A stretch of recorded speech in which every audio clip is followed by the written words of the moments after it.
today is Trucker's Kitchen, and we're in the International. I'm going to show you what that looks like, how I have the kitchen as I cook food, and give you a breakfast idea. It's Saturday morning for us, and we like to do breakfast big on Saturday mornings. It's a day that we don't have to rush as much. It's the last day on the road, so I kind of go out and go a little bit more. So here are some ideas of prepping, preparing, and cooking. First, I want to go over the layout, so I'm going to scoot back just a little tiny bit. So I have it lined up. If you watched the video, the International, the tour that we did, the review, you would see that there was a microwave on there, and then we have this little pull-out table, and below that is a refrigerator. So I took full advantage of that, and I have the microwave staying there, and then this is my prep station, and then that little box that Scott made me, that you've seen in so many videos that we use in so many different ways. I go ahead, pull the carpet cover off there, which the carpet helps keep this clean and more sanitary.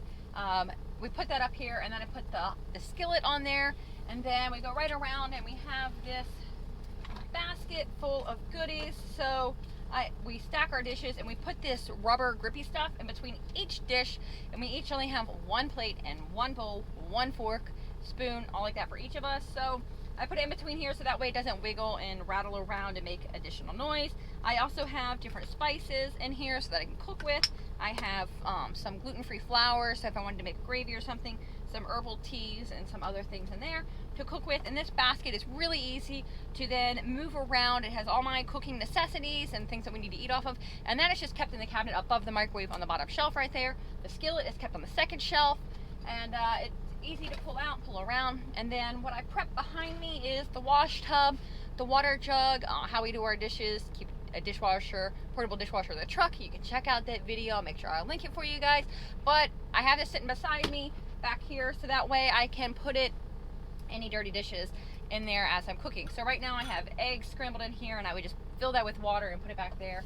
I am doing some home fries in here, so they are getting nice and crispy.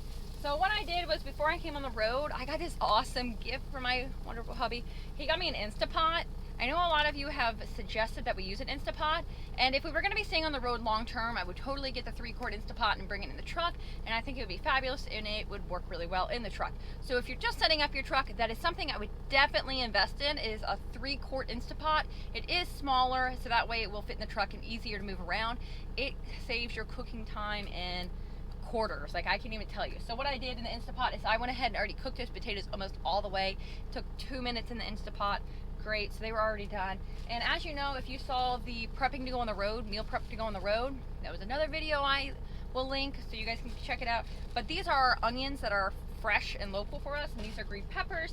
And these little bags, I put them in these sandwich bags, and they are from local farmers and sourced. I just go ahead and dice them up and I freeze them that way. So then as soon as the potatoes are done, I will put them on a plate, and then I will throw in the eggs, and then I have all of the meat already cut up here. It's ham and bacon, and we're gonna make an egg omelet. And ways also, so that I also help prep, is the bacon was already fried up. I've tried frying bacon in the truck a couple times. I don't recommend it. Bacon gets smoky, and then your truck stinks like smoky bacon. I don't recommend it. Other things that I do is these egg carts, when you get the 18 cart pack, it definitely works a lot better. I suggest just cutting it in half, and then we only bring 9 eggs a week in the truck because it fits in the refrigerator. This fridge is really, really small, and it only takes up smaller room space-wise because, you know, it's 3 less eggs, and it just fits easier when you're trying to shove everything in there and keep it all in nice, even compartments. The long egg cartons just take up more room, and it's just more of an inconvenience. Another thing that I like to do, a little hack that I do, is, you all know I get coffee, so I save my coffee cups, so when we're doing our breakfast, just from that day, like I don't keep them piled up. This morning's coffee cup I saved, so that way when I cracked my eggs, my eggshells can go in there, and then I put that in the trash. So it helps.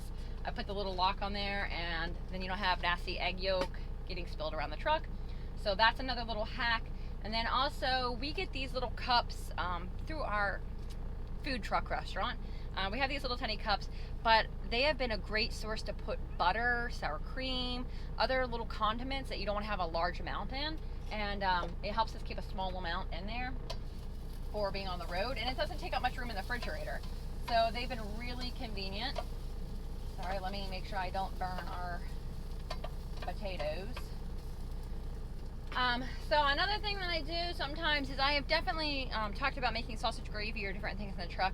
Well, this is chipped deer. So it's deer meat chipped just like chipped beef gravy. And I went ahead and made this at home, the gravy, and I put it in this mason jar. And I say mason jar because then I can put this straight in the microwave after I take the lid off, reheat it, put the lid back on after it's heated. So this is already warm. So that's one of the first things that I do when I'm prepping and getting everything set up. I go ahead, take the lid off, throw it in the microwave for a couple of minutes, get it good and hot, and then just set it aside. So when the omelet's done, we are going to be putting it over top of it, over top of the potatoes. And it helps to already have some things already prepped.